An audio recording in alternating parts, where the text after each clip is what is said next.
राजस्थान का अजमेर जिला, एक ऐसा दिन जिसे कोई भी भूल नहीं सकता।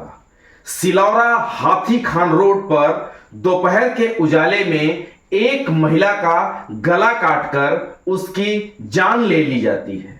उसके पति के हाथों में उसकी लाश, आंखों में आंसू, आवाज में बेबसी। लोग समझते हैं ये एक दुखी पति है जिसने अपनी पत्नी को खो दिया है, लेकिन अगले कुछ दिनों में जो बात सामने आता है वो इस कहानी को पूरी तरीके से बदल देता है। ये सिर्फ एक हत्या नहीं, ये एक सोची समझी साजिश थी। और सबसे हैरानी की बात, इस साजिश का मास्टरमाइंड कोई और नहीं बल्कि उसका ही पति, जो आपको वीडियो में रोता बिलखता दिखाई दे रहा होगा। दरअसल एक पति ने अपनी ही पत्नी का मर्डर करवा दिया और ऐसा दिखाया कि मेरे ही सामने कातिलों ने मेरी पत्नी की हत्या कर दी, ताकि केस उलझा रहे और उसे कोई पकड़ ना सके।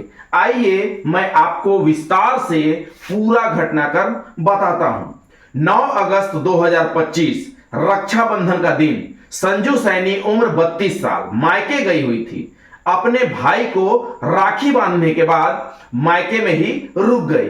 पति रोहित सैनी उम्र 35 साल सिलोरा के मंडल का बीजेपी महामंत्री घर पर ही थे।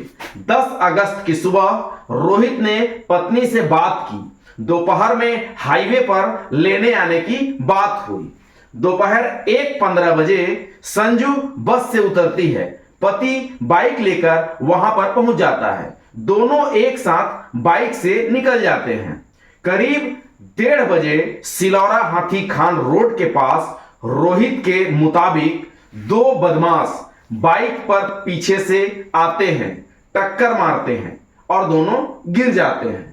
पत्नी से गहने छीनने लगते हैं और फिर गले पर चाकू से वार कर चले जाते हैं। भीड़ जुटती है। रोहित रोते हुए मदद मांगता है। रोहित रोते हुए सभी से कहता है, मेरी बीवी को बचाओ, लुटेरे ने मार दिया और भाग गए। और लोगों की मदद से पत्नी को गोद में उठाकर अस्पताल ले जाता है। मौके पर पुलिस पहुंचती है। सबूत, खून से सना तौलिया, चाकू, पास में मंगलसूत्र। पति को मामूली सी खरोंच, कोई गहरी चोट नहीं। शुरुआत में मामला लूटपाट और हत्या का दर्ज किया जाता है। पुलिस जानकारी जुटाने में लग जाती है। पहला शक उसके ही पति पर जाता है, जिसका मुख्य कारण था पति पर चोट के निशान न पाया जाना, मंगलसूत्र वहीं पर पड़ा रहना, बयानों में असंगतता पाना, सीडीआर में एक महिला से लगातार कॉल अफेयर का खुलासा, परिवार और पड़ोसियों से 15 दिनों से झगड़े की पुष्टि। रोहित का बयान, हमले के समय बसें नहीं चल रही थी। पुलिस की जानकारी में उस वक्त बस चल रही थी, गवाह भी मौजूद थे। पोस्टमार्टम में समय, रोहित के बयान से 30 मिनट का अंतर। घटना स्थल पर तीसरे पक्ष के संघर्ष का निशान नहीं। रोहित को अलग अलग टीमों ने कई बार पूछताछ में बैठाया और रोहित बयान बदलते रहा। सवाल जवाब में उलझन। पुलिस का शक और गहराता गया।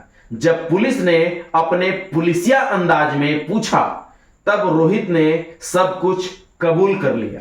उसने बताया कि 5-6 दिन पहले ही योजना बनाई गई थी। वजह पत्नी से झगड़े और खुद का अफेयर। 2 साथियों के साथ अपने साथ जोड़ा, एक नाबालिग और एक रवि, मिलकर योजना बनाई। सुनसान जगह पर बाइक गिराकर हमला कराना। घटना से 2 घंटे पहले हमलावरों से मुलाकात की, लोकेशन तय किया, समय सेट हुआ। पत्नी को पिकअप कर रूट पर लाया गया। बाइक गिराई गई। हमलावर आए, सीधे गला रेत दिया, मुझको हल्का धक्का दिया, सामान लेकर भाग गए, मंगलसूत्र वहीं छोड़ दिया। रोहित का ड्रामा चालू हुआ। मदद, अस्पताल और पुलिस का बयान। इसके बाद रोहित गिरफ्तार कर लिया गया। हत्या में इस्तेमाल हथियार बरामद किए गए।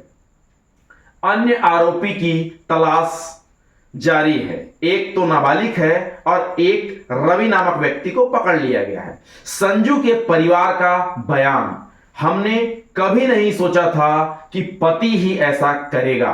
गांव में सदमा और आक्रोश है। अजमेर हत्याकांड सिर्फ एक अपराध की कहानी नहीं है, यह पुलिस की सतर्कता और सच की ताकत की मिसाल है। सच सामने आने में देर तो हो सकती है, लेकिन छिपाया नहीं जा सकता। रोहित सैनी अब कानून के शिकंजे में है और न्याय का इंतजार है। दोस्तों, आपको यह सच्ची घटना कैसी लगी, अपने कमेंट के माध्यम से हमें जरूर बताइएगा। बहुत बहुत धन्यवाद।